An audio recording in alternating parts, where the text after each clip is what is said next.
The story that keeps on giving, the Brandon Aiyuk trade saga, has taken a new turn. We got some new reports coming out we're going to break down on today's show. But really quickly, this is your home for all things Cleveland Browns trade rumors. So if you're looking for a one-stop shop, hit the sub button down below. Join over 35,000 of the best fans in the dog pound. Okay, let's talk about the Jordan Schultz report that just came out regarding Brandon Aiyuk and the Browns. So, Jordan Schultz initially tweeted out sources. 49ers star wide receiver Brandon Aiyuk recently had a sit-down meeting with Kyle Shanahan and others in the organization where, quote, some open and candid thoughts were expressed. The two sides have since restarted negotiations on a long-term deal, and there is some optimism that Aiyuk could remain in San Francisco. Situation remains, quote, very fluid, but a sudden development. And then Schultz quote tweeted that tweet of his and put this out there. It's also my understanding that the Browns, who have been in pursuit of Brandon Aiyuk, are under the impression that they are unlikely to acquire him in a trade per multiple sources. Situation remains ongoing, but Aiyuk staying with the 49ers is very much in play again. So the initial reaction I have to this is, this does not surprise me. I think the Browns likely made a very fair trade offer to the 49ers for Aiyuk. There were some rumors about Aiyuk not wanting to come to Cleveland. I don't really know how much I believe those rumors. Evidently, he shot down going to New England because of their unstable or, uncertainty at the quarterback position with the rookie and Drake May coming in. I mean, Deshaun Watson's a lot more stable than I'd say what the Patriots have, so I don't subscribe to that thought. I also don't believe he just didn't want to come to Cleveland because he doesn't want to come to Cleveland. Like, that may be true for some, but man, $30 million a season, and you look at it anywhere in the world very differently. Go ask every single live golfer about that, or any soccer player that's been hanging out in Saudi Arabia. So money talks. I don't really believe that that's the reason why Aiyuk is not coming to Cleveland. I never felt like the Browns were extremely motivated and aggressive to get a deal done. I put this out there on a previous episode, and now it's looking more and more true after looking kind of sinister at first.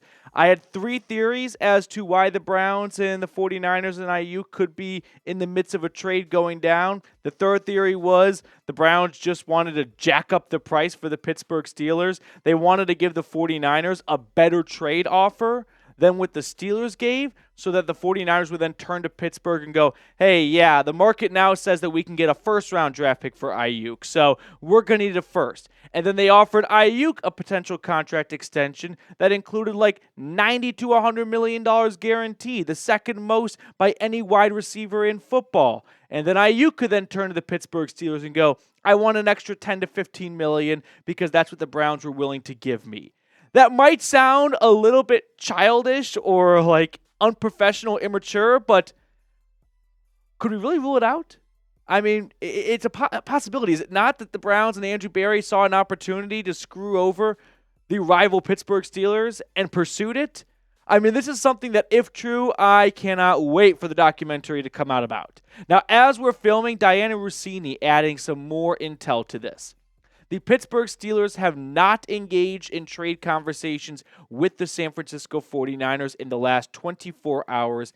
In the meantime, the 49ers have opened up contract talk with Brandon Aiyuk and his agent, as many are reporting. The more I see reports like this, the more I feel like Aiyuk came back to the 49ers and realized, hey, the offer you gave me, it's not really far off from what I'm getting elsewhere, or the other teams that are interested in me, I either don't want to go because they're not any closer to winning a Super Bowl, and that's my ultimate goal, or I don't feel like it's a place that I'm going to thrive in offensively for whatever reason. But if Aiyuk does get an extension, whether that's from the 49ers or another team, I mean, I think he wants something that starts with at least $30 million, right? With Tyreek Hill, or more recently, Amon-Ra St. Brown. He got an extension just a few months ago from the Lions. Now, the reports are, or the rumors, I should say, that the 49ers are more in the $26 million range, right? That's by Cooper Kupp at the number 8 spot. So maybe they settle and agree at $28 to $29 million. But if the Browns do find a way to, resurrect themselves in these trade rumors, which I'm old enough to remember when the Browns weren't getting Deshaun Watson, and what do you know? He's a Brown. I think it's going to be because of the guaranteed money. Jimmy Haslam has no problem throwing around guaranteed money. Now, guaranteed money is something that can actually separate owners. Any owner can write a 5-year, $200 million contract, right? They don't need $200 million at the snap of a finger on the spot, but they do need the guaranteed money pretty quickly. And Jimmy Haslam has been willing and able to give out big guaranteed contracts to get players to come over to Cleveland and play for the Browns. So, with the latest on Brandon Aiyuk kind of in the books here, do you still want to trade for him? I always looked at it as not like house money because Brandon Aiyuk is more than just some bonus player. He's not like David Putney in a trade. But I always thought the Browns were so good at the wide receiver room without Aiyuk that if they got him, that'd be awesome. I mean, don't get me wrong. You'd have like a Madden Pro Bowl All-Star team of David Njoku. I mean, Amari Cooper, if you had him still in the trade, if he didn't go to San Francisco, but Jerry Jeudy, Aiyuk, Nick Chubb, Deshaun Watson, top 5 offensive line, number 1 defense last year. Like, that would be an insanely talented roster. But even without Aiyuk, it's still insanely talented. So if getting Brandon Aiyuk meant losing Amari Cooper, I'm out. I know that Aiyuk is 5 years younger. I know that long term, it may be better for the Browns in 2028 compared to 2024. But the Browns are in a win-now mode, and I don't think this team needs to rock the boat. I don't think they need to trade away their number 1 wide receiver, if that's what it came down to get Brandon Aiyuk and really flip things over. Now, if they could have gotten Aiyuk without giving up Amari Cooper, and it was like Elijah Moore and a second-round draft pick and maybe someone else, like, say, Wyatt Teller, and you start Zach Zinter earlier than expected, okay, like, that's something that I can definitely get on board with, even if I don't initially love it.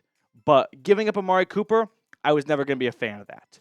My end-all prediction for this entire Brandon Aiyuk saga is he's going to sign an extension with the 49ers.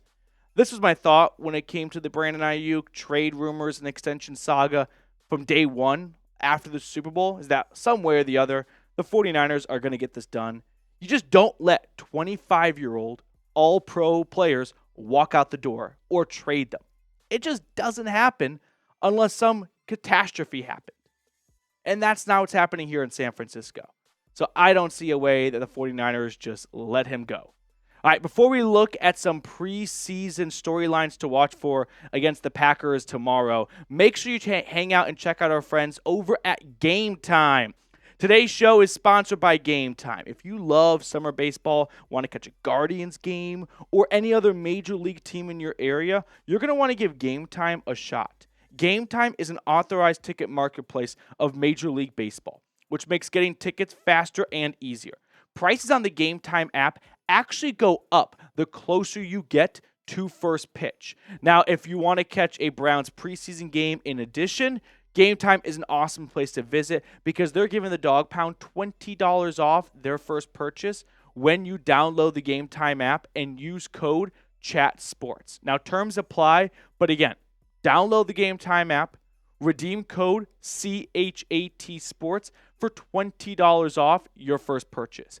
I put all that information in the comments and description of today's video. But download Game Time today. Last minute tickets, lowest price guaranteed. Terms apply, but create an account and get $20 off when you use code CHATSPORTS. Let's talk about the Browns preseason opener, which will be tomorrow, Saturday, August 10th, 4:25 p.m. Eastern on the lakes, on the shores of Lake Erie, with the Green Bay Packers coming to town. So, 5 storylines to watch for in this preseason showdown. Number 5, Dorian Thompson-Robinson versus Tyler Huntley. DTR has been lighting it up in the last couple of training camp practices, so let's see him bring that into an actual game setting and lock up and solidify his spot as QB3 on this roster. At number 4, I'm going to go with the running back competition. We're not going to see Nick Chubb in this preseason game. He is still on the PUP list. Hopefully, I'm not really sure the latest on Deontay Foreman. It's kind of tough to get injury updates during training camp, but Jerome Ford, Pierre Strong Jr., like a couple of guys that are trying to prove not just roster spots, but also playing time spots, like meaningful snaps when the regular season gets here. That starts in the preseason. So can Jerome Ford wrap up that number 1 RB job until Nick Chubb comes back? I think he's in a good spot to do it. He's on that path right now. But these next couple of preseason games will definitely be important for him to put himself in a good spot to lock it up with no questions about it. Number 3, the new kickoff. We saw a little bit of it during the Hall of Fame game, Bears-Texans, the first preseason game of the entire 2024 season. But now we get to see the Browns deploy their new kickoff rules and strategies, and we're going to find out what Bubba Ventrone. No, we're not going to find out what he has up his sleeve, actually, because we're definitely not going to reveal anything too, behind the scenes or whatever during the preseason. But we're definitely going to get a rough idea as to who the initial return men are. No Naheem Hines. He's still on the NFI list, but once he gets back, I think he'll be slotted for that role. But it's going to be a lot of fun to see the new kick return rules. At number 2, I'm just going to throw a big blanket over all things encompassing Jameis Winston. Every single time Jameis Winston speaks to the media after training camp, this fan base, this city, falls further and further in love with him, just like Bucs fans did and Saints fans did, and anyone that's been in the path of Jameis Winston, he is intoxicating to listen to because he's Jameis Winston. He just has that type of swagger and delivery that you just want more of every single time. Plus, he's got an absolute cannon for an arm. I mean, the Browns have 2 quarterbacks on their roster who have led the NFL in passing at some point in their career. Deshaun Watson and Jameis Winston, who is in the exclusive, I think it's just him club, of 30 touchdowns and 30 interceptions. So you know what? It's preseason football. The Giants-Panthers game, was it? Giants-Lions, whatever it was, on Thursday night. Patriots-Panthers, 17-3. 17-0 final. Some boring, snoozing games. I can guarantee you one thing. It ain't boring when Jameis Winston is on the field. So at least it's going to be entertaining, and we're going to have a DTR or Josh Dobbs preseason prince to watch. It's going to be Jameis. Number 1, I'm going to go with rookie defensive tackle Mike Hall Jr. So we already have Dalvin Tomlinson on the PUP list. Shelby Harris is injured. So 2 guys that were towards the top of your depth chart at the interior defensive line position are likely unavailable for this upcoming game. So we're going to see a lot more of the rookie Michael Hall Jr. And I think it's going to be a lot of fun to see if he can really carve out a meaningful role in his first year. Everyone has been oozing about his athleticism so far at training camp. And don't get me wrong, athleticism is great. But we also learned from Anthony Schwartz that we're looking for football players, not track stars. So can we see Mike Hall be a productive and consistent player when the pads come on against the opposition and not just be a training camp star at practice? Not taking anything away from him, but that's the next step we got to see.